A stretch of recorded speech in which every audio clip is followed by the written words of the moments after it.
أعوذ بالله من الشيطان اللعين الرجيم. بسم الله الرحمن الرحيم.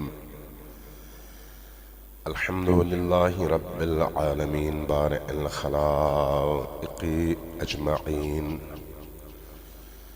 والصلاة والسلام على جميع الأنبياء والمرسلين،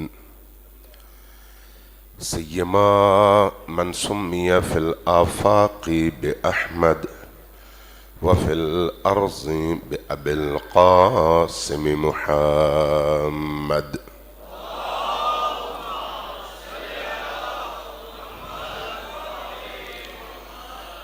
والصلاة والسلام على أولاده الطيبين الطاهرين المعصومين الميامين، واللعنة الدائمة على أعدائهم أجمعين من يوم عداوتهم إلى قيام يوم الدين. أما بعد، فقد قال الله تبارك وتعالى في كتابه المجيد وهو أصدق القائلين وقوله الحق. بسم الله الرحمن الرحيم. ولقد كتبنا في الزبور من بعد الذكر أن الأرض يرثها عبادي الصالحون. صلوات بر محمد وعلى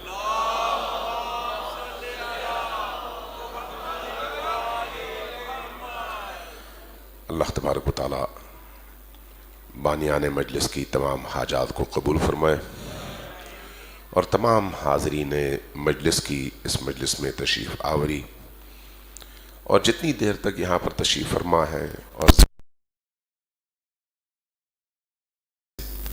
مستفید ہوتے ہیں، ان تمام اوقات، لمحات اور ساعات کو اللہ تبارک و تعالیٰ اپنی بارگاہ میں عبادت شمار فرمائے۔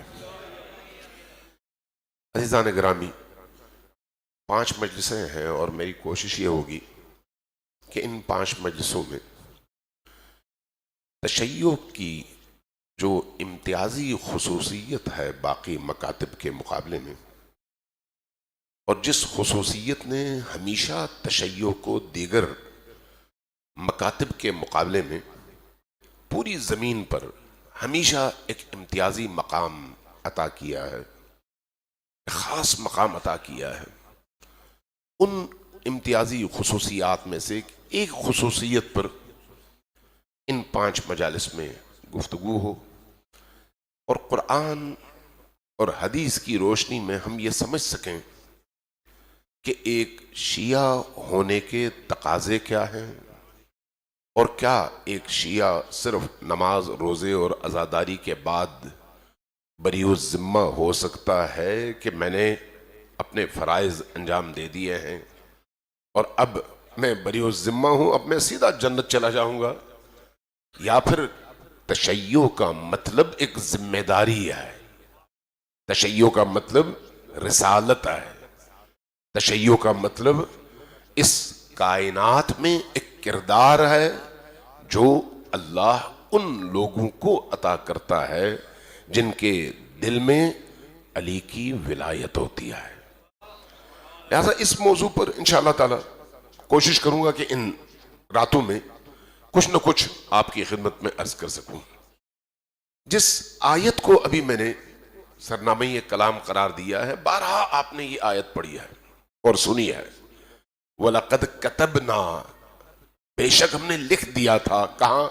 فی الزبور، زبور میں، أَنَّ الْأَرْضَ يَرِثُهَا عِبَادِيَ الصَّالِحُونَ، کس پوری زمین کو، الارض یعنی پوری زمین، اس کو ہم وراثت کے طور پر ان کے حوالے کریں گے جو صالح ہوں گے۔ ان الارض یرثها عبادی الصالحون، ہماری عبادت کرنے والے لوگوں میں سے ان کے سپرد ہم کریں گے جو صالح اور جو پاک و پاکیزہ ہوں گے۔ کب لکھا تھا؟ زبور جب نازل ہو رہا تھا، اور کہاں پر اب تذکرہ ہو رہا ہے؟ قرآن کریم میں۔ اس کا مطلب یہ ہے کہ یہ اللہ کا ایک منصوبہ ہے، اللہ کی ایک پروگرامنگ ہے۔ اللہ حکیم ہے، اور حکیم کا کام حکمت سے خالی نہیں ہوتا، لہذا ممکن نہیں ہے کہ اس نے اس عالم میں ایک ذرے کو بھی خلق کیا ہو لیکن اس ذرے کی تخلیق کے پیچھے کوئی حکمت کار فرما نہ ہو، یہ ممکن نہیں ہے۔ اس لیے اس عالم میں جو کچھ بھی ہے اس کے پیچھے کوئی حکمت کار فرما ہے، اس کے پیچھے کوئی نہ کوئی وجہ موجود ہے۔ یہ جو ہم عام طور پر سنتے اور بولتے ہیں کہ اتفاق سے ایسا ہوا، اتفاق نام کی کوئی چیز کائنات میں نہیں ہے، اتفاق سے کچھ نہیں ہوتا، جو ہوتا ہے وہ پروگرامنگ کا نتیجہ ہے، منصوبہ بندی کا نتیجہ ہے۔ اس لیے کربلا کا واقعہ جس کی وجہ سے آج آپ یہاں پر ایک لمبے عرصے سے بیٹھ کر عزاداری کر رہے ہیں، وہ بھی کسی اتفاقی اقدام کا رد عمل نہیں ہے، بلکہ اللہ کے ارادے ازلی کے نتیجے میں پیش آنے والا وہ واقعہ ہے جس میں اگرچہ درد ہے، اگرچہ علم ہے، اگرچہ دکھ ہے، اگرچہ ظلم ہے، اگرچہ ستم ہے، اگرچہ ہر طرح کا کرب موجود ہے، لیکن ان تمام تکالیف کے پیچھے ایک ایسا عظیم ہدف ہے جس کا نتیجہ اس پورے عالم پر اللہ کی حکمرانی کا قیام ہے۔ لہذا کربلا بھی کسی کی طرف سے صرف طلب بیعت کا جواب نہیں ہے، اللہ کی اس حکمت ازلی کا حصہ ہے اور اس پلین کا حصہ ہے۔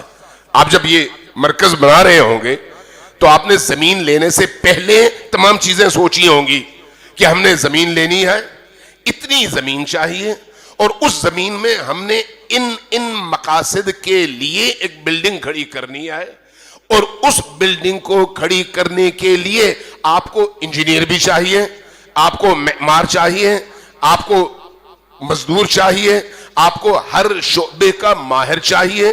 آپ یہ چیزیں اس پورے پلین سے پہلے سوچتے ہیں اور پلاننگ کرتے ہیں، اور اس کے بعد پھر آپ اس بلڈنگ کا آغاز کرتے ہیں۔ جب آپ ایک بندے کی حیثیت سے، ایک عام انسان کی حیثیت سے ایک بلڈنگ بنانے سے پہلے اس کے تمام پہلوؤں پر سوچنے کے بعد ایک کمپلیٹ منصوبہ کاغذ پر لا کر پھر اس پر عمل درآمد کا آغاز زیرو سے کرتے ہیں، تو جس نے آپ کو اتنی عقل اور اتنی سوجھ بوجھ دی ہے، وہ اس عالم کی تخلیق سے پہلے اس نے کیا کچھ دیکھا اور منصوبہ بنایا ہوگا۔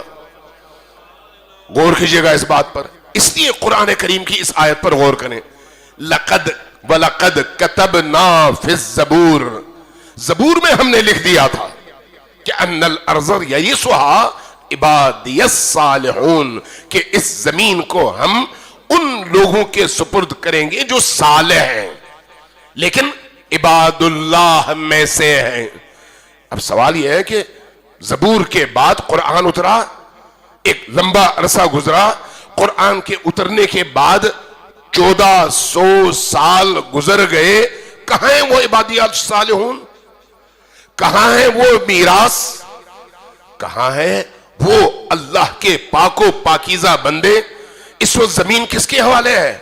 ٹرمپ کے، نیتنیاہو کے، ان فاسد ترین لوگوں کے، جن سے زیادہ فاسد، جن سے زیادہ فاسق، جن سے زیادہ ظالم، جن سے زیادہ کالے اس عالم میں ہو نہیں سکتے، ان کے حوالے ہے۔ اللہ کا منصوبہ کہاں ہے؟ اللہ کا تو منصوبہ یہ تھا کہ زمین کو ان کو وارث بنا کر جن کے حوالے کرنا ہے وہ عبادی الصالحون ہیں۔ تو اس کا مطلب یہ ہے کہ یہ ایک پلین ہے اور اس پلین کا یہ ایک مقدمہ ہے، اور آج ہم جس دور سے گزر رہے ہیں یہ اسی منزل کی طرف بڑھنے کے لیے ایک قدم ہے، اور اس قدم میں ہو سکتا ہے یہ 50 سالہ دور ہو، 60 سالہ دور ہو، 100 سالہ دور ہو۔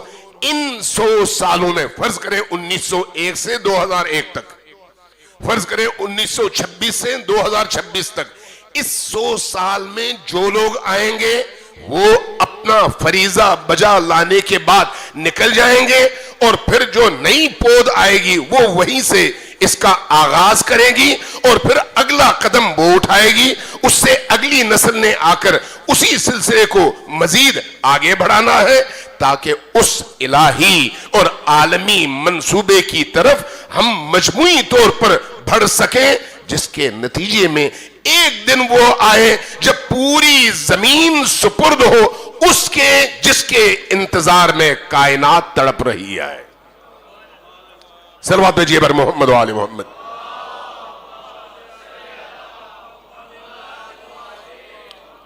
آج چونکہ مجھے کہیں اور بھی میں نے وعدہ کیا ہوا تھا بہت عرصہ پہلے، تو وہاں پر لیٹ ہو جاؤں گا، اس لیے آج کوشش کروں گا مختصراً کچھ باتیں آپ کی خدمت میں عرض کروں، تاکہ مقدمے کے طور پر ہم سمجھ سکیں کہ ہماری اس گفتگو کی روح کیا ہے، تاکہ باقی باتیں پھر آئندہ راتوں میں آپ کے سامنے پیش ہو سکیں۔ ایک دفعہ پھر ذرا اونچی آواز سے صلوات بھیجیے بر محمد و آل محمد۔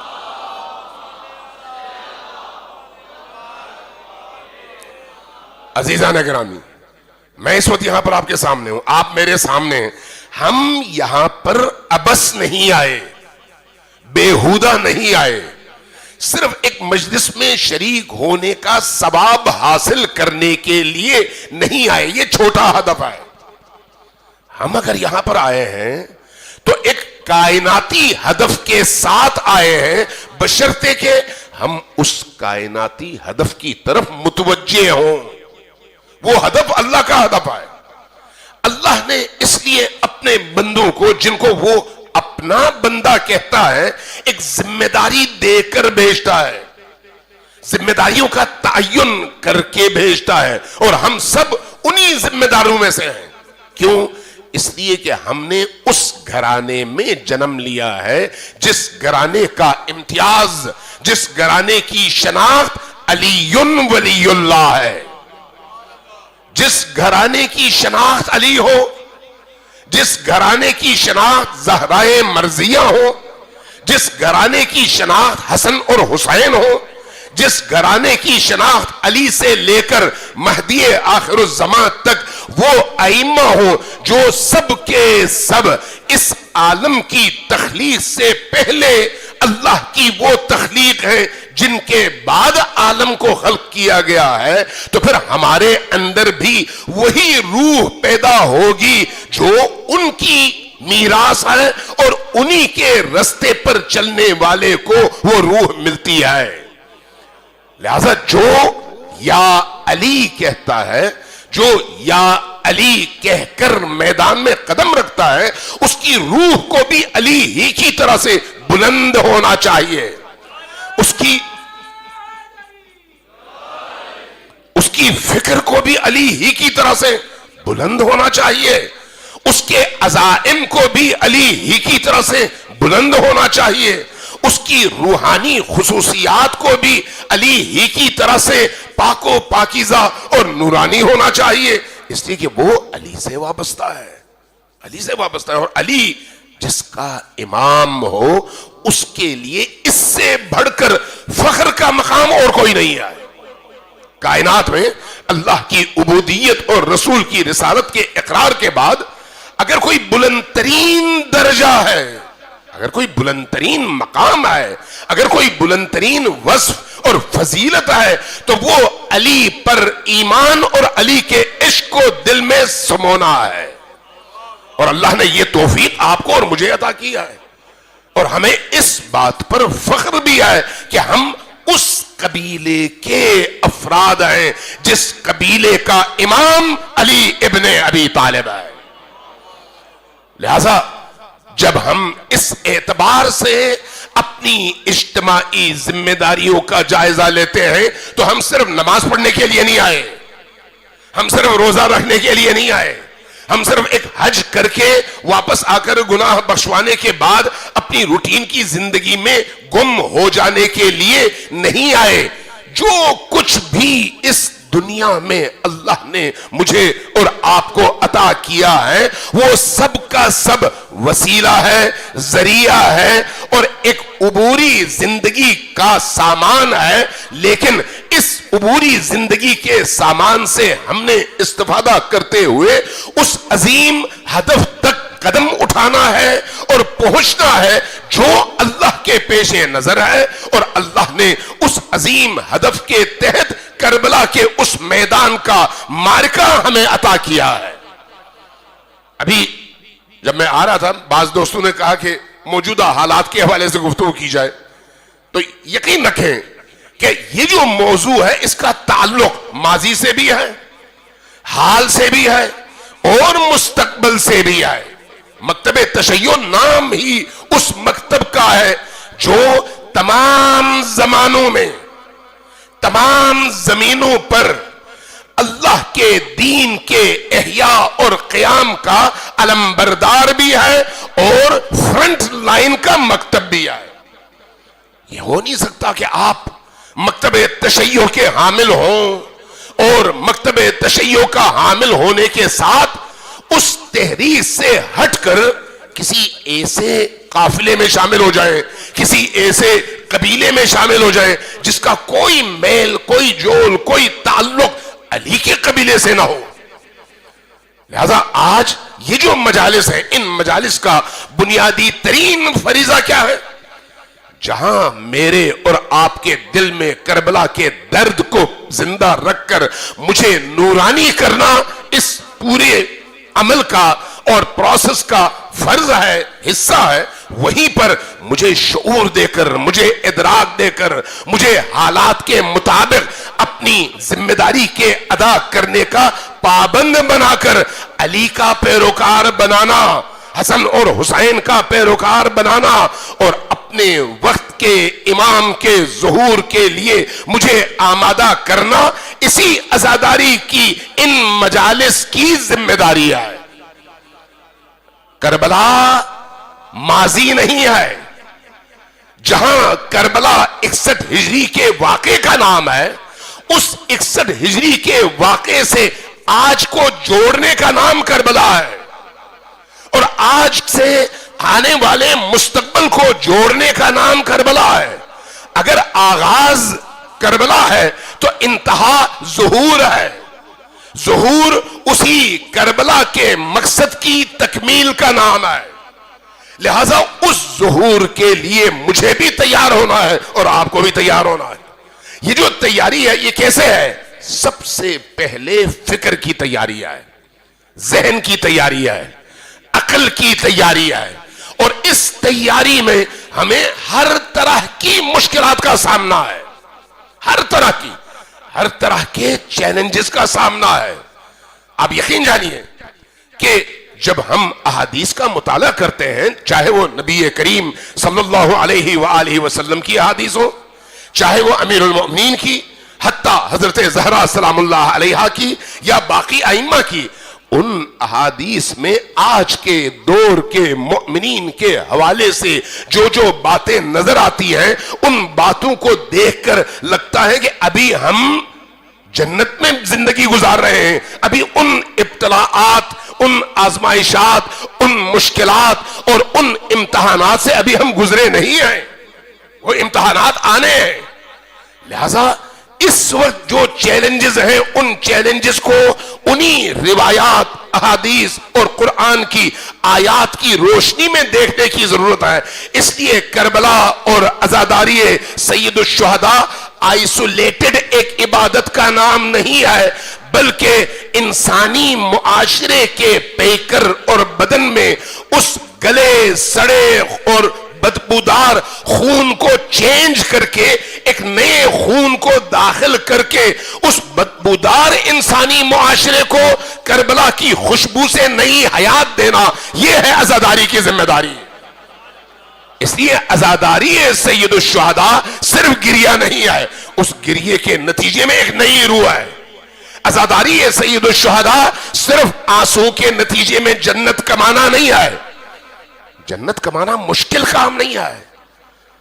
آپ اگر احادیث غور کریں احادیث پر، احادیث کہتی ہیں کہ اکثر اہل الجنتی ہم البلاہ، جنت جانے والوں کی اکثریت بے وقوف لوگوں پر مشتمل ہے. عام سادہ لوگ جن کو آپ عام معاشرے میں بے وقوف کہتے ہیں. اگر کوئی بڑا سادہ ہو تو آپ فوراً اس کے بارے میں کیا رائے قائم کرتے ہیں؟ یہ تو بے وقوف سا آدمی ہے. کیوں؟ اس لیے کہ اس کو چالاکی نہیں آتی، اس کو عیاری نہیں آتی، اس کو دوسروں کی طرح سے ہوشیاری نہیں آتی. ایسے بندوں کو آپ کہتے ہیں، ہم معاشرے میں کہتے ہیں بلا ہے، ابلا ہے. ابلا کی جمع بلا ہے. اکثر اہل الجنتی ہم البلا. یہ کیوں اہل جنت ہے؟ اس لیے کہ ان کا ظاہر اور باطن دونوں ایک طرح کے ہیں. ان کے ظاہر اور باطن میں فرق نہیں ہے، اس لیے ہم ان کو سادہ لوگ سمجھتے ہیں. جو بھی بندہ سیدھا سادہ زندگی گزارتا ہے وہ سیدھا جنت جائے گا. اللہ تبارک و تعالیٰ کی کسی سے دشمنی نہیں ہے. اللہ کی تو کوشش یہی ہے کہ کوئی بھی شخص کسی بھی بہانے سے مشکل سے نکلے اور جنت پہنچ جائے. جنت پہنچنا مشکل نہیں ہے، لیکن صرف جنت پہنچنا کافی نہیں ہے. جنت ایک پاگل بھی جائے گا، دیوانہ جہنم کبھی بھی نہیں جائے گا، چونکہ وہ گناہ کا ارتکاب نہیں کرتا، وہ گناہگار ہے ہی نہیں. ایک سادہ لوہ آدمی جنت جائے گا، ایک بچہ وفات پائے گا تو جنت جائے گا. تو اب اس نے کوئی بڑا کام تو نہیں کیا تو اس لیے کہ اس نے گناہ نہیں کیا جنت جائے گا. تو جو شخص 60 70 80 سال اس دنیا میں زندگی گزارے اور شعور کی زندگی گزارے تو اس کی زندگی کا مقصد صرف جنت جانا نہیں ہونا چاہیے، بلکہ وہ منزل اور وہ مقام ہونا چاہیے جس مقام اور منزل تک پہنچنے کے لیے انبیاء آئے اور ہمارا ہاتھ تھام کر ہمیں اس مقام تک پہنچانا چاہتے ہیں جس کے لیے ائمہ آئے. اس لیے ہم بعض روایات میں پڑھتے ہیں کہ خود حسین ابن علی جب عالم محشر میں کھڑے ہوں گے، لوگوں کو جنت کی طرف دعوت دی جائے گی تو لوگ جنت کی طرف نہیں جائیں گے، فرشتے ان کو گھسیٹیں گے، کھینچیں گے، آؤ جنت کی طرف. لیکن وہ جائیں گے حسین ابن علی کی طرف، کہیں گے ہماری جنت حسین ہے. حسین جنت کا ہدف ہے، جنت حسین کا ہدف نہیں ہے. آپ نے اہل سنت اور شیعہ دونوں علماء سے سنا ہوگا کہ جنت 4 بندوں کی مشتاق ہے. 4 بندوں کی، ان میں ایک ابو ذر ہے. تو ابو ذر جنت کا مشتاق نہیں ہے، جنت ابو ذر کا مشتاق ہے. لیکن وہی ابو ذر علی کا مشتاق ہے، وہی ابو ذر حسین ابن علی کا مشتاق ہے. یعنی جنت چھوٹی چیز ہے، یہ ہستیاں بڑی ہیں. ان ہستیوں کے سائے میں اگر زندگی ملتی ہے تو کروڑوں جنتوں سے یہ مقام بڑھ کر ہے. لہذا جنت ہدف نہیں ہے. علی ابن ابی طالب اور ان کی اولادوں کے سائے میں پہنچنا اور ان کی ہمراہی میں ابدی زندگی گزارنا، یہ سب سے بڑا ہدف ہے. اور وہاں تک وہی پہنچ سکتا ہے جس کی روح اس دنیا میں حسینی ہو، جس کی فکر اس دنیا میں حسینی ہو، جس کی سوچ، جس کی زندگی کا ہدف اس دنیا میں حسینی ہو. لہذا صرف عبادات کافی نہیں ہے. اب آئیے، یہی عزاداری ہے سید الشہداء. کیا کرتی ہے؟ ہمارے اندر درد پیدا کرتی ہے، ہمارے اندر ظلم کے خلاف بغاوت پیدا کرتی ہے، ہمارے اندر حسین ابن علی کا عشق پیدا کرتی ہے، اور اس عشق کے نتیجے میں ہماری روحیں حسین ابن علی سے جڑتی ہیں. جب روح جڑتی ہے، حسین کا نام آتا ہے تو ہم اندر سے تڑپتے ہیں، حسین کا نام آتا ہے تو اشک بہتے ہیں، حسین کا نام آتا ہے تو ہمارے چہرے جھکتے ہیں، ہماری پیشانیاں جھکتی ہیں. اس عشق کی وجہ سے یہ جو بار بار ہمیں کہا گیا کہ یاد کرو، یاد کرو، یاد کرو، حسین کا تذکرہ کرو. کیوں؟ ثواب کے لیے نہیں. ثواب چھوٹی چیز ہے، چھوٹی چیز ہے. یہ جو ہم عزاداری سید الشہداء کرتے ہیں، یہ جو ہم حسین کے عشق میں سفر کرتے ہیں، یہ جو ہم حسین ابن علی کی زیارت کے لیے گھر سے نکلتے ہیں، آپ کو معلوم ہے کیوں اتنا زیادہ ثواب اس کا رکھا گیا ہے؟ وہ جو منصوبہ ہے خدا کا، اس منصوبے میں اس عمل کا ایک بہت بڑا رول ہے. اس عالمی منصوبے میں اس عمل کا ایک بہت بڑا رول ہے. وہ عالمی منصوبہ کیا ہے؟ انسانوں کے اندر غیرت اور حمیت، جرأت اور بہادری، استقامت اور سربلندی کے جذبے کو اس مقام تک پہنچا دیا جائے کہ وہ اپنے زمانے کے حسین کے ساتھ میدان میں ہزاروں بار سر کٹانے کے لیے تیار ہونے کو کھڑے ہوں. اس مقام تک یہ عزاداری اس کو پہنچائے. کب پہنچائے گی؟ جب بار بار حسین کے ذکر سے ہم اپنی فکروں اور اپنی روحوں کو نورانی کریں. یہ جو کثرت ذکر ہے یہ کیا کرتا ہے؟ کثرت ذکر کا عمل انسان کی روح کو جوڑتا ہے. ابھی یہ میڈیا کا زمانہ ہے، پروپیگیشن کا زمانہ ہے، مارکیٹنگ کا زمانہ ہے. آپ یہاں سے نکلتے ہیں، آپ سڑک پہ دیکھیں آپ کو ہزاروں بل بورڈز نظر آئیں گے. یہ بل بورڈز کس چیز کے ہیں؟ آپ کی زندگی میں استعمال ہونے والی مختلف چیزوں کی تشہیر کے لیے. وہ اس کی تشہیر کی ضرورت کیا ہے؟ آپ کی زندگی کی ضرورت نہیں ہے وہ چیز، لیکن تشہیر کے ذریعے سے آپ کو دکھا کر، آپ کو سنا کر، آپ کو متوجہ کر کے، بار بار دکھا کر آپ کو اس سے اس طرح سے مانوس کر دیا جاتا ہے کہ اب جب آپ کسی سپر سٹور میں جاتے ہیں، اس پر نگاہ پڑتی ہے تو آپ کہتے ہیں میرے گھر میں یہ ہونا چاہیے، اگرچہ آپ کی ضرورت نہیں ہے، اس کے بغیر بھی آپ کی زندگی گزر رہی ہوتی ہے اور اچھی گزر رہی ہوتی ہے. لیکن تبلیغات، تذکرہ، بار بار دکھانا، بار بار سنانا، بار بار بلوانا، بار بار اس سے آپ کو آشنا کرنا کس لیے ہوتا ہے؟ تاکہ آپ اس چیز کو اپنی زندگی کی ضرورت بھی بنا لیں اور اپنی زندگی کا حصہ بھی بنا لیں. یہ ایک نفسیاتی کیفیت ہے.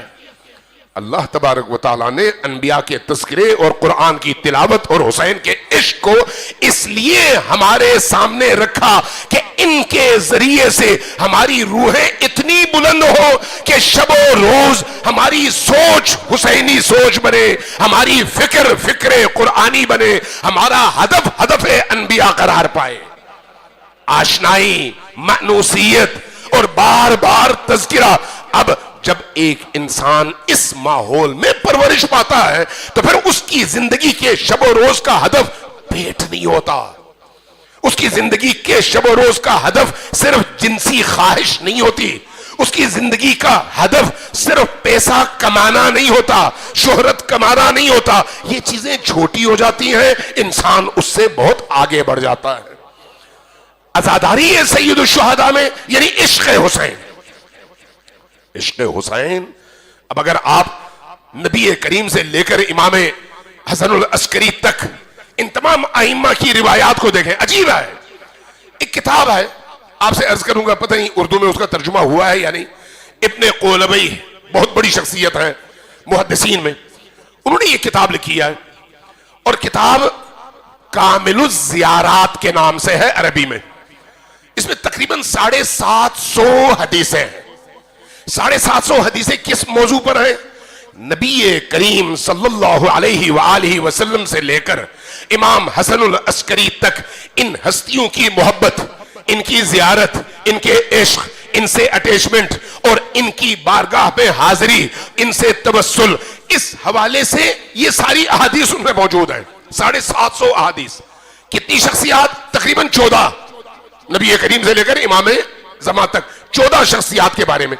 لیکن حیرت کا مقام یہ ہے کہ باقی 13 شخصیات کے بارے میں جتنی احادیث ہیں ان کی تعداد ہے 250 ٹوٹل. 13 شخصیات نبی کریم سے لے کر امام زمان تک 13 شخصیات کے بارے میں ٹوٹل 250 حدیثیں ہیں. لیکن ایک حسین ابن علی کے حوالے سے 500 حدیثیں ہیں. کیوں؟ اس لیے کہ تمام معصومین کا، نبی کریم سے لے کر آخری حجت تک تمام معصومین کا اس بات پر زور رہا کہ ہماری زندگیوں کا محور حسین ابن علی کو ہونا چاہیے.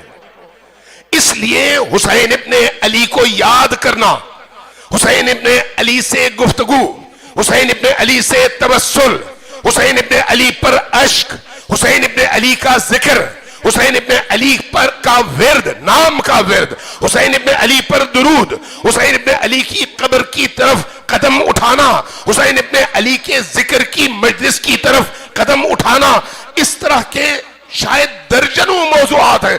ہر موضوع پر معصوم کی طرف سے حدیث موجود ہے، جس سے پتہ چلتا ہے کہ اللہ کی ان تمام حجتوں نے مل کر تمام عالم انسانیت کو قیامت تک کے لیے زندہ رہنے کا جو فارمولہ دیا ہے، اس فارمولے کی روح یاد حسین اور ذکر حسین ہے. روح یہ ہے. وہ کیوں ہے؟ کیوں؟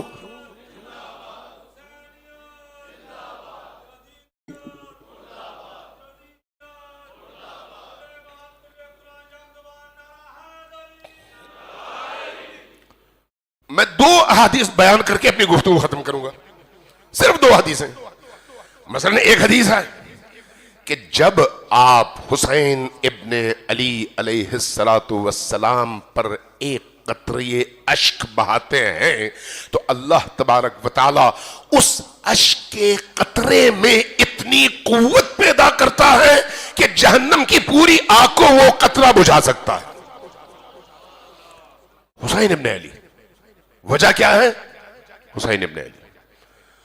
حدیث ہے، فرمایا کہ جو شخص حسین ابن علی کی زیارت کے لیے قدم اٹھاتا ہے اور پیدل چلتا ہے، 2 قدم چلے یا 2000 قدم چلے یا 2 لاکھ قدم چلے، وہ جو ایک قدم اٹھاتا ہے، صرف ایک قدم، یہ حدیث امام باقر علیہ السلام سے منقول ہے، ایک قدم اگر اٹھاتا ہے تو اللہ تبارک و تعالی اس ایک قدم کے عوض ایک کام کرتا ہے. وہ یہ کہ اس کا ایک گناہ ختم کر دیتا ہے، دوسرا کام کرتا ہے کہ اس کے درجات میں 1 درجے کا اضافہ کر دیتا ہے، اور ایک تیسرا کام کرتا ہے.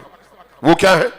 وہ یہ ہے کہ اس کو اس ایک قدم کے عوض 1000 قبول شدہ حج اور 1000 قبول شدہ عمروں کا ثواب عطا کرتا ہے. تعجب کی بات ہے. ایک زیارت حسین، زیارت حسین کے لیے اٹھتے قدموں کا صلہ یہ ہے. کیا اسی پر بس ہے؟ نہیں، بلکہ حدیث یہ کہتی ہے کہ جب ایک انسان اپنے گھر سے حسین کی طرف چلتا ہے تو اس کے ایک قدم کے عوض اللہ تبارک و تعالی اس کو ثواب جو عطا کرتا ہے وہ کیا ہے؟ حضرت اسماعیل کی نسل میں سے، یعنی اولاد اسماعیل میں سے، اولاد اسماعیل میں سے ایک فرد کو غلامی سے آزاد کرانے کا ثواب حسین کی زیارت کے لیے اٹھتے والے ایک قدم کے عوض میں ملتا ہے. آپ جب کربلا جاتے ہیں تو کربلا میں آپ کربلا سے نکل کر مسیب جاتے ہیں حضرت عقیل کے فرزندوں کی بارگاہ میں، اور وہاں پر ان کی زیارت کرتے ہیں تو اس زیارت نامے میں ایک جملہ پڑھتے ہیں. وہ کیا ہے؟ السلام علیکم یا اولاد ابراہیم، یا اولاد اسماعیل، یا ابناء اسماعیل، اے اسماعیل کی اولادوں آپ پر میرا سلام ہے. یہ حدیث کیا کہتی ہے؟ یہ حدیث کہتی ہے کہ جس طرح سے حضرت عقیل کے دونوں بیٹوں کی زیارت کے لیے آپ جا کر اعتراف کرتے ہیں کہ آپ اولاد اسماعیل ہیں، اب اگر ان اولاد اسماعیل کو کوئی غلام بنا لے، قید کر لے، تو آپ کے اٹھتے ہوئے ایک قدم کا ثواب یہ ہے کہ گویا آپ نے ان فرزندوں کو غلامی سے آزادی دلائی ہو. آپ تصور کر سکتے ہیں کہ کتنا بڑا ثواب ہے. یہ سارا ثواب کیوں ہے؟ یہ سارا ثواب جنت کے لیے ہے؟ نہیں، یہ سارا ثواب اس لیے ہے کہ ہمارے دل مطمئن ہو کہ جس رستے پر ہم ہیں یہ رستہ کامیابی کا رستہ ہے، جس رستے پر ہم چل رہے ہیں یہ ایک انتہائی مقدس سفر کا رستہ ہے، اور اس رستے کی انتہا ایک انتہائی عظیم مقصد پر جا کر ختم ہوتی ہے. اس مقصد پر بعد میں بات کریں گے وہ مقصد کیا ہے، لیکن اس مقصد تک جانے کے لیے اس راہ پہ چلنے کی قیمت دینی پڑتی ہے. اس راہ پر چلنے کی جو قیمت دینی پڑتی ہے وہ کبھی جان ہے، کبھی آبرو ہے، کبھی پیسہ ہے، کبھی وطن ہے، کبھی گھر بار ہے، کبھی اولاد ہے، کبھی جیل ہے، کبھی شہادت ہے، کبھی قطع اعضاء بدن ہے. یعنی انسان اس منزل تک پہنچنے کے لیے حسین ابن علی کی اس راہ پر جب چلتا ہے تو ان مراحل سے گزرتا ہے، اور جو جو قربانیاں وہ دیتا چلا جاتا ہے اسی حساب سے حسین ابن علی کے قریب سے قریب تر ہوتا چلا جاتا ہے. لہذا عزاداری سید الشہداء شارٹ کٹ نہیں ہے. عزاداری سید الشہداء صرف ثواب کمانے کا ذریعہ نہیں ہے. عزاداری سید الشہداء حسینی بننے کا ذریعہ ہے. عزاداری سید الشہداء حسین ابن علی کی روح کو ان تمام عزاداروں کے وجود میں زندہ کر کے انہیں کربلا کے ان 72 شہداء کے درمیان کھڑا کرنے کا ذریعہ ہے. صلوات بھیجیے بر محمد و آل محمد.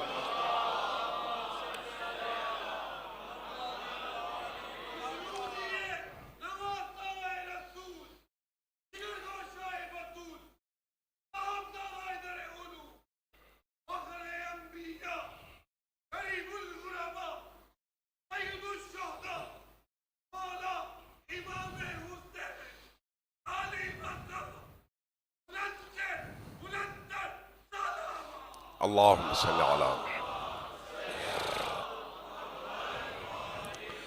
اس لیے عزیزان گرامی، جب آپ ان مجالس میں آئیں، بس میں اختتام کی طرف جا رہا ہوں، جب آپ ان مجالس میں آئیں تو یہ سوچ کر نہ آئیں کہ یہ فلان صاحب کی دعوت ہے، آج میں ان کی دعوت پر جاؤں گا تو کل وہ میری مجلس میں بھی آئیں گے. یہ عبادت نہیں ہوگی، یہ کاروبار ہوگا. حسین کا ذکر کاروبار نہیں ہے، عبادت ہے. حسین کا ذکر دنیا میں بھی اور آخرت میں بھی انسان کے معراج انسانیت تک پہنچانے کا ذریعہ ہے. حسین کا ذکر انسان کو اس کی روح کو جلا عطا کرتا ہے. حسین کے ذکر کے نتیجے میں اس کی برکتوں پر میں اگر گفتگو شروع کر دوں تو پھر میرا خیال ہے ساری بات کی مجلسیں اسی پر ختم ہو جائیں گی. میں صرف نقطے 3-4 نقطے عرض کرتا ہوں. یہ حسین کا ذکر ہے جو آپ کی زندگی کو نورانی بنا دیتا ہے. یہ حسین کا ذکر ہے جس مقام پر، جس مکان میں، جس چھت کے نیچے حسین ابن علی کا ذکر ہوگا وہاں سے بے برکتی ختم ہو جائے گی، وہاں پر سے شیاطین کے اثرات ختم ہو جائیں گے، وہاں پر فرشتوں کا اترنا شروع ہو جائے گا.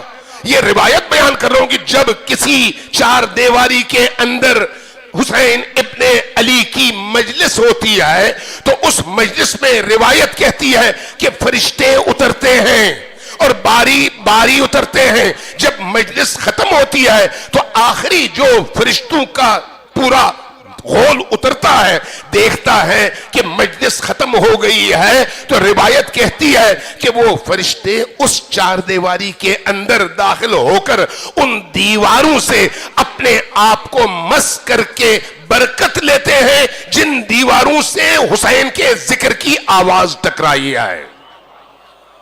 حسین کا ذکر ایسا ہے، حسین کے ذکر کی برکتیں ایسی ہیں. اس لیے حسین کے نام پر جب آپ ایک گلاس پانی کا پلاتے ہیں تو وہ گلاس پانی کا دوسرے پانیوں سے مختلف ہے.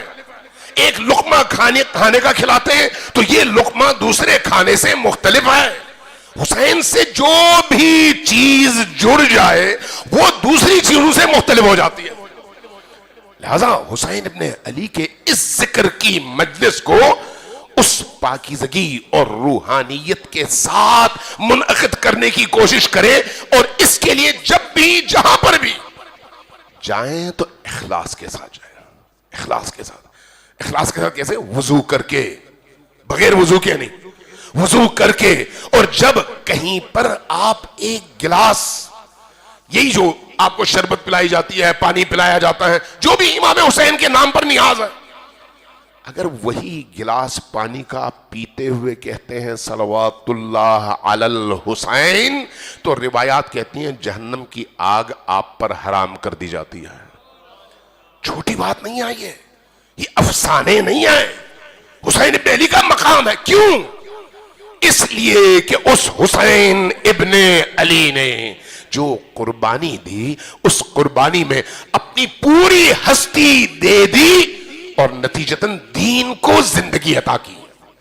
اس لیے اللہ تبارک و تعالیٰ نے بھی حسین ابن علی کے تذکرے میں یہ جان ڈال دی کہ اب اگر کوئی شخص حسین ابن علی کی بارگاہ میں آتا ہے اور حسین کی رضا حاصل کرتا ہے تو اللہ کو حسین کی رضا مقصود ہے. اللہ اس کی رضا دیکھ کر، یعنی حسین ابن علی کی رضا دیکھ کر اس کے مطابق اس عزادار اور حسین کے محب کے ساتھ وہ رویہ اختیار کرتا ہے جو حسین چاہتے ہیں.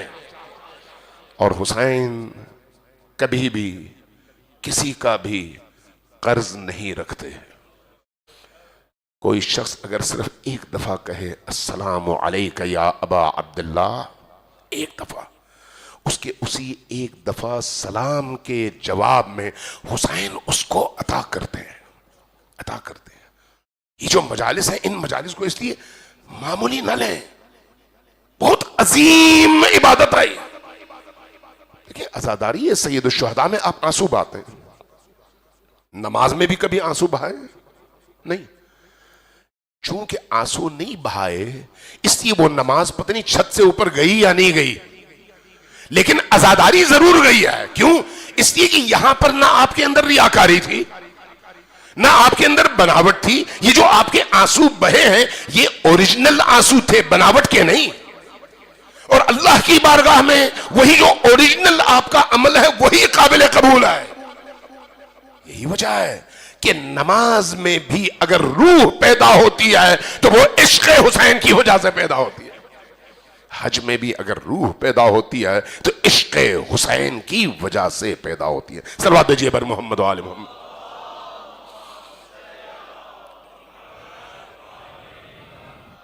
میں چھوٹا سا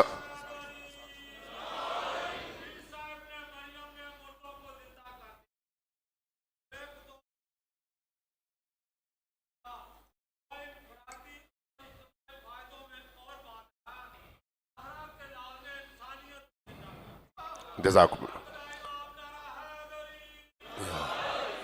ذرا اونچی آواز سے سب مل کر صلوات بھیجیے بر محمد و آل محمد.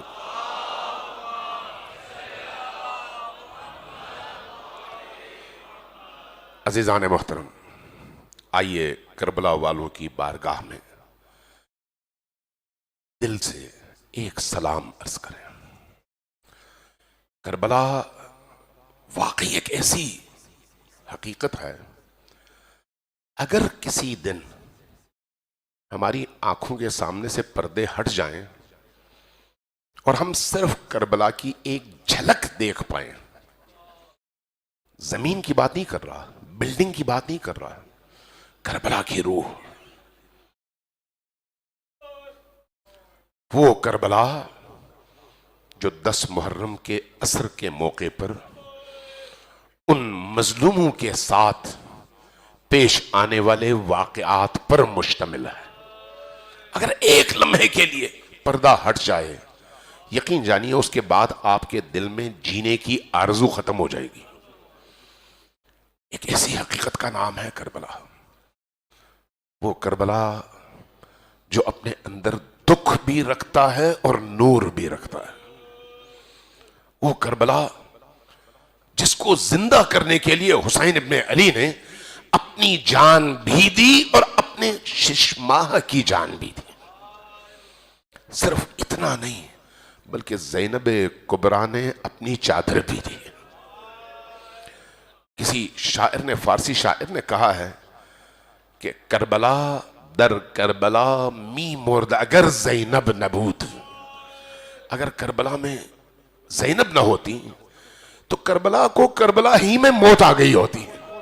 کربلا کو اگر کسی نے زندہ کیا ہے تو وہ زینب کبریٰ کی ذات ہے.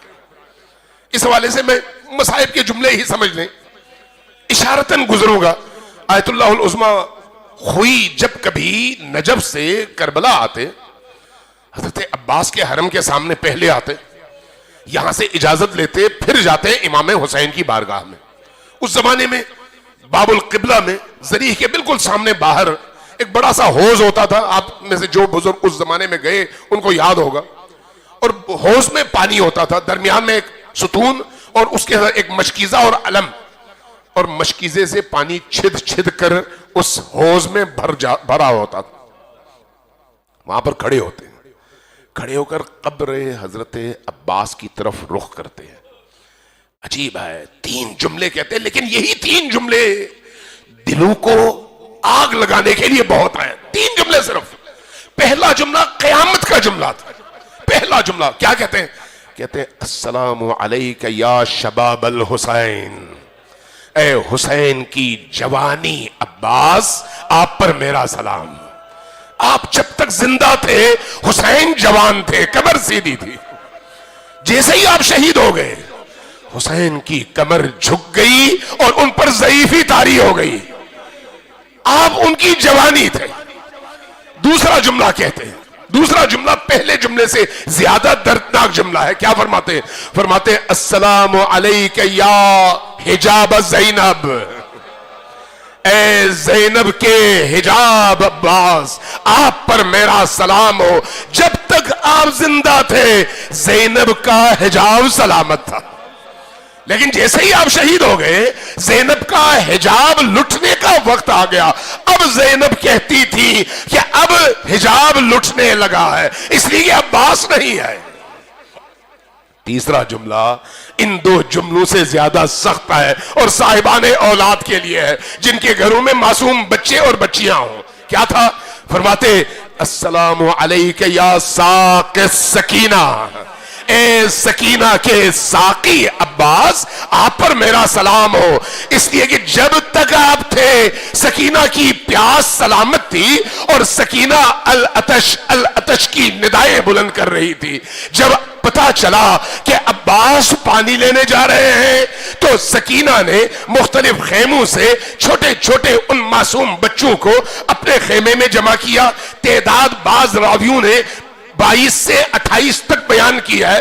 کہا یہ سارے بچے خیمے سکینہ میں جمع ہوئے، ان کے ہاتھوں میں چھوٹے چھوٹے کٹورے تھے اور ان کی آس سکینہ تھی اور سکینہ کی آس عباس تھے. سکینہ نے ان سے یہی کہا تھا کہ بچوں آؤ، میرے چچا جا رہے ہیں، ابھی پانی لے کر آتے ہوں گے اور تمہاری پیاس بجھے گی. لیکن کچھ دیر بعد ایک ندا بلند ہوئی. ندا کیا تھی؟ واللہ ان قطعتمو یمینی انی احامی ابدن عن دینی. ظالمو، اگر تم میرا دایاں ہاتھ کاٹ دو تو تب بھی میں حسین کی حمایت سے دستبردار نہیں ہوگا. دایاں ہاتھ کٹ گیا، مشکیزے کو سنبھالا، علم کو سنبھالا، آگے بڑھے، اور جب آگے بڑھے تو بایاں بازو بھی کٹ گیا. اور جب بایاں بازو کٹ گیا تو اب آخری امید مشکیزے کو بچانے کی امید تھی. سینے کے بل مشکیزے پر لیٹ گئے، آگے بڑھتے رہے. لیکن ایک وقت آیا جب ایک تیر اس مشکیزے پر لگا اور عباس کی وہ آرزو یہاں پر پانی کے قطروں کی صورت میں زمین کربلا پر بہ گئی. اور جب ایسا ہوا تو پھر عباس کے گھوڑے کا رخ خیمے کی جگہ خیمے کے مخالف سمت میں مڑ گیا. اب جب یہ آوازیں آئیں اور ایک وقت عباس کی آواز حضرت امام حسین کے کانوں سے ٹکرائی کہ مولا حسین اب آئیے اپنے بھائی کے سرہانے. آواز خیمے میں بھی گئی. جب سکینہ کو یہ آواز سننے کو ملی اور پتا چلا کہ عباس گھوڑے سے گر گئے ہیں تو سکینہ کی ندا بلند ہوئی. کیا کہا؟ چچا جان ہمیں پیاس نہیں لگی، آپ آئیے، ہمیں پانی نہیں چاہیے.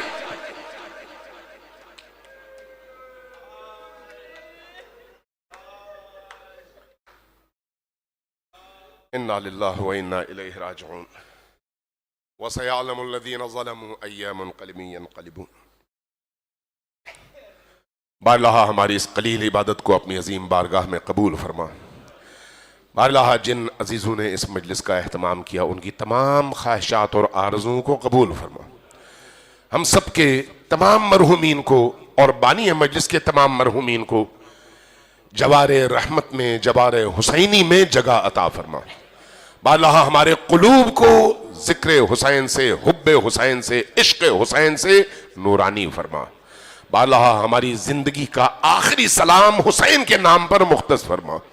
بارلہا جب مرنے لگے علی کی زیارت نصیب فرما. قبر میں حسین کی شفاعت نصیب فرما، محشر میں بی بی دو عالم کا سایہ نصیب فرما۔ خدایا اس وقت حق اور باطل کا لشکر آمنے سامنے ہے، حق کے لشکر کو باطل پر فتح و کامیابی نصیب فرما، باطل کے لشکر کو نیست و نابود فرما۔ خدایا لبنان سے صنعا تک، صنعا سے بغداد تک، بغداد سے تہران تک جتنے مجاہدین عالم کفر، عالم نفاق اور عالم شرک کے مقابلے میں پوری استقامت کے ساتھ کھڑے ہیں، ان سب کو فتح و نصرت عطا فرما اور ان کی حفاظت فرما، امام زمان کے ظہور میں تعجیل فرما، ہمیں ان کے آوان و انصار میں شمار فرما۔ ربنا تقبل منا انک انت السمیع العلیم۔ ان دعاؤں کی قبولیت کے لیے مل کر 3 بار اونچی آواز سے وعجل فرجہم کے ساتھ درود بھیجیے بر محمد و آل محمد۔